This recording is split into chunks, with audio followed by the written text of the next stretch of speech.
Hello friends, welcome to Jenny Cooks. Friends, இன்னைக்கு ஒரு சூப்பரான முட்டை கிரேவி எப்படி வைக்கிறதுன்னு பார்க்கலாம். ரொம்ப சிம்பிளா இருக்குங்க, ஆனா டேஸ்ட் அட்டகாசமா இருக்கும். இது வந்து நீங்க சாதத்து கூட நல்லா சூடான சாப்பாட்டு கூட போட்டு பிசைஞ்சு சாப்பிடும்போது அவ்வளோ அருமையா இருக்கும். அதே மாதிரி சப்பாத்தி கூட வச்சு சாப்பிடலாம், வெரைட்டி ரைஸ் கூட நீங்க இதுக்கு வச்சுக்கலாம், ரொம்ப நல்லா இருக்கும். அப்புறம் இட்லி தோசைக்கெல்லாம் நல்லா சூப்பரா அட்டகாசமா செட் ஆகும். இப்போ வாங்க எப்படி பண்ணுறதுன்னு பார்க்கலாம். நான் இன்றைக்கி ஒரு 5 பேர் அல்லது 4 பேருக்கு தகுந்த மாதிரி இந்த கிரேவி வைக்கிறேன். ஒரு தேவையான அளவு ஆயில் சேர்த்துட்டு அதில் பட்டை, கிராம்பு, ஏலக்காய் இதெல்லாம் போட்டுக்கோங்க. கூடவே ஒரு 2 கொத்து நல்லா ஃப்ரெஷ்ஷான கருவேப்பிலை போட்டிருக்கிறேன். இதையும் நல்லா பொழிய விட்டுக்கோங்க. எப்போவுமே முட்டை கிரேவினா வெங்காயம் கொஞ்சம் அதிகமாக சேர்க்கணும். ஒரு 3 வெங்காயம் நல்லா பொடியாக கட் பண்ணிவிட்டு இதில் நான் சேர்த்துருக்கேன். முட்டை கிரேவி, முட்டை குழம்பு இது எல்லாத்துக்குமே வந்து வெங்காயம் கொஞ்சம் அதிகமாக சேர்க்கணும்.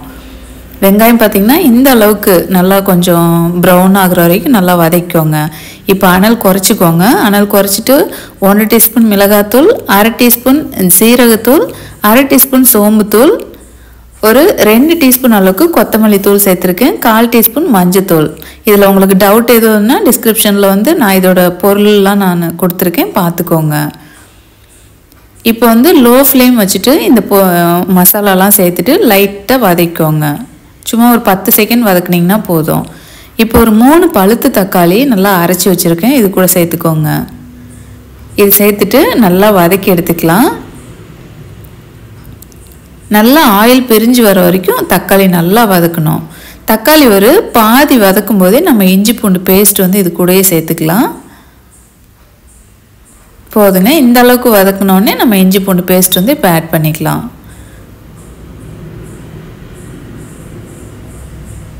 இது கூட ஒரு 2 டீஸ்பூன் இஞ்சி பூண்டு பேஸ்ட் வந்து நான் சேர்த்துருக்கேன்.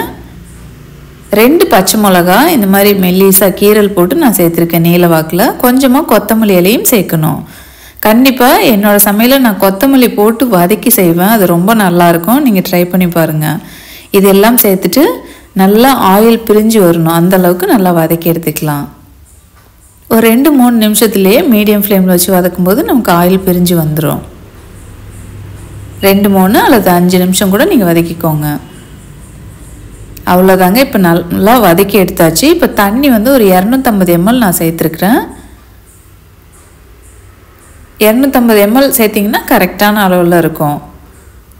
சேர்த்துட்டு இப்போ வந்து உப்பும் இது கூட தேவையான அளவு சேர்த்துக்கோங்க. நான் வந்து ஒரு 1/2 டீஸ்பூன் அளவுக்கு நான் சேர்த்துருக்கேன். உங்களுக்கு இதை விட கூடவோ குறைச்சோ தேவைப்படுற அளவுக்கு நீங்கள் சேர்த்துக்கலாம்.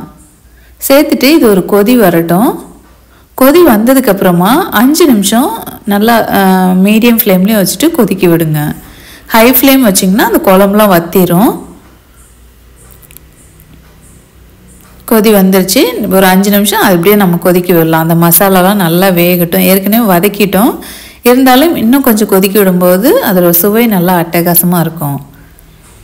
நல்லா 5 நிமிஷம் கொதிச்சிருச்சுங்க. இப்போ முட்டை வந்து வேக வச்சு வச்சுருக்கேன். உங்களுக்கு எவ்வளோ முட்டை தேவையோ அந்தளவுக்கு வேக வச்சு எடுத்துக்கோங்க. ஒரு சிலர் 2-3 இந்த மாதிரிலாம் சாப்பிடுவாங்க. கிரேவி வந்து 4-5 பேருக்கு வச்சுருக்கேன். முட்டை நீங்கள் தேவையான அளவு இது கூட ஆட் பண்ணிக்கலாம். இந்த வேக வச்ச முட்டையில் லைட்டாக இந்த மாதிரி கீரல் போட்டு சேர்த்துக்கோங்க. அப்போ தான் முட்டையில் உள்ள எசன்ஸ் எல்லாம் வந்து கிரேவிக்குள்ளே இறங்கும். அந்த முட்டை கிரேவி அப்போ தான் முட்டை கிரேவி டேஸ்ட் வரும் நமக்கு. இன்னும் எக்ஸ்ட்ராவாக நல்லா டேஸ்ட் கொடுக்கறதுக்கு ஒரு வேக வச்ச முட்டையை இந்த மாதிரி கட் பண்ணிக்கோங்க.